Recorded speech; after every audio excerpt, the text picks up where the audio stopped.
Plaintiff Andrea Johnson says she was good friends with the defendant, and she was there for the defendant after she cheated on her husband and got divorced. Andrea is suing because the defendant failed to repay a $3,500 loan.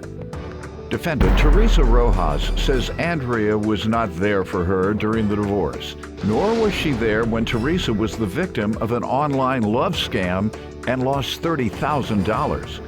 Teresa's countersuing her former friend for emotional distress. Start with you. Teresa and I have been friends for about 10 years. We met on a job 10 years ago and became fast friends, although she is very difficult to deal with. She's very negative, very snarky, very sarcastic, and actually ended up getting fired from that job because she was so rude. She'd curse at staff. It was very inappropriate. We stayed friends because we had other things in common, and I chose to ignore that. About a year ago, I don't know, she went off the deep end. She cheated on her husband, got kicked out of her house, had to live on her own. For cheating, he kicked her out? He kicked her out. He would not let her back in the house. Why wouldn't he just leave?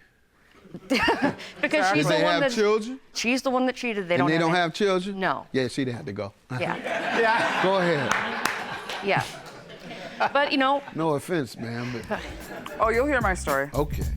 Plaintiff Andrea Johnson is suing her former friend, who claims Andrea wasn't there for her when she was the victim of an online love scam and lost $30,000. Go ahead.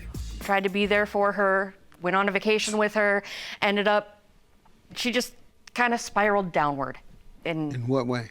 Any destructive behavior? Is that I can't say that. Okay. I'll be honest, I was dealing with my own things at my house. Your destructive behavior? No. Unfortunately, my father was in hospice. He was living in my house from the end of November on. And yeah, I was his caretaker. So I tried to do what I could. Ma'am, let me hear from you. Well, she ultimately wasn't there. Obviously, she just stated that she didn't know how my behavior was because she wasn't there. She never reached out. Ultimately, so yeah, I had an affair. We got divorced, or we're in the process of getting divorced. And then I became vulnerable and a victim of an online love scam and lost $30,000.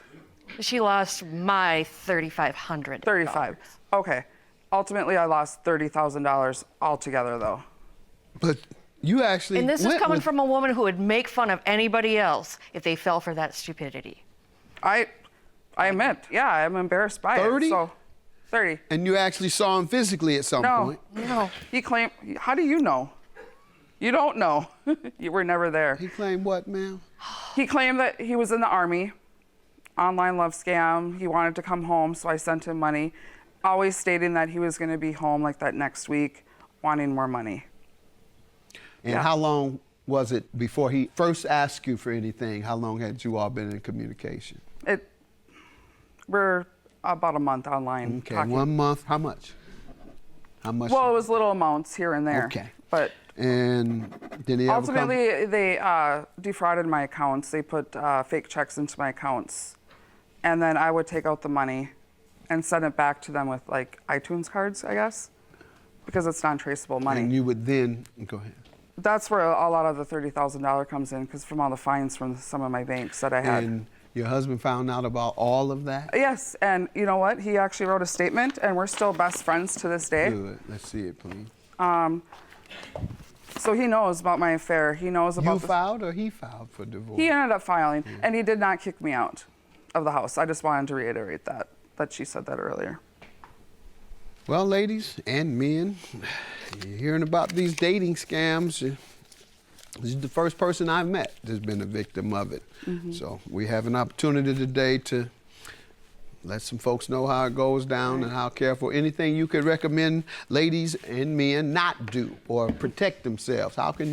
If you look back, what would you have done that might have protected you from this internet scam? Not send money.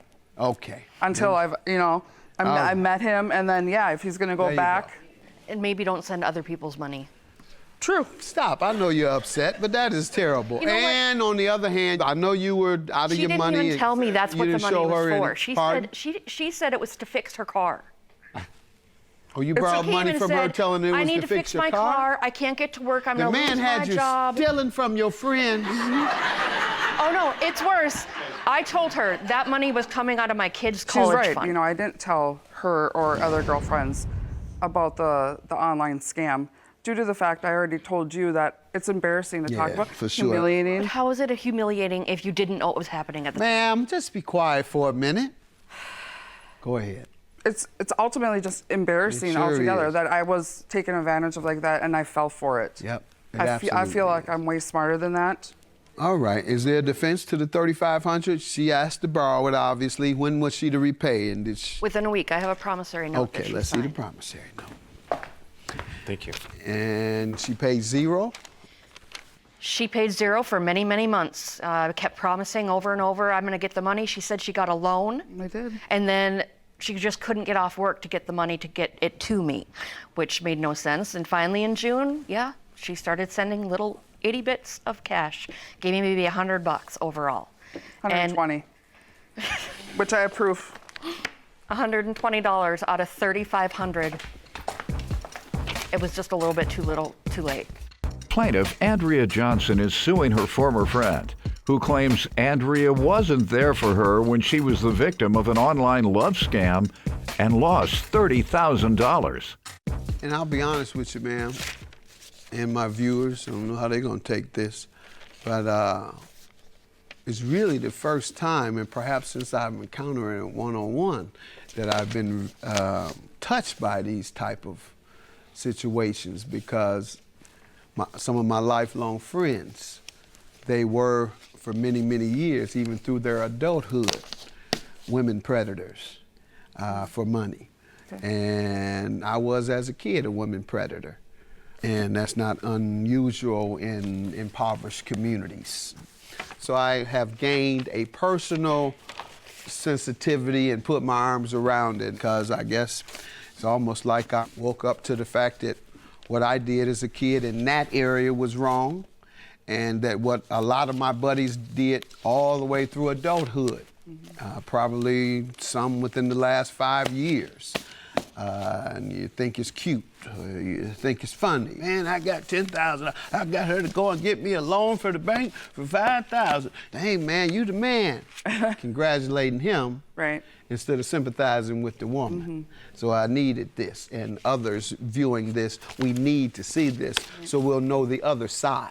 I've never seen the other side of a woman being scammed. I only see the guys who brag about scamming women. So that's one thing we're going to benefit from, having you here today. It's very easy to get taken advantage of like that. So Correct. That's why I'm not surprised at all. I know some guys who are just as good or better than that guy you were dealing with, who've gotten six-figure money in the course of months. And what is your counterclaim for $1,500 for emotional distress? How does she owe you? how does she owe me? Yes. Well, because she wasn't there ultimately as a friend. Okay. She, through the affair or the divorce, I felt very judged by them, her and specifically, and the group of friends. Judged by the divorce or the affair. Never heard word after that until I kind of reached out to Ann and asked her to loan me some money. Yes, I signed the promissory note. I did.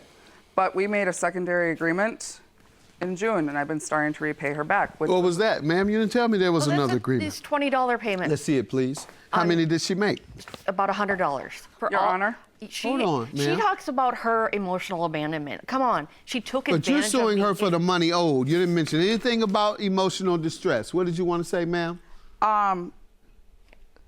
You need to leave that weed alone. That's for one. You can't have 120. remembering, and you got to keep interrupting me. What? It was 120. It's all written there. But the suit we shouldn't even be here today because she should have dismissed or dropped the Judgment lawsuit. for the plaintiff, $3,380.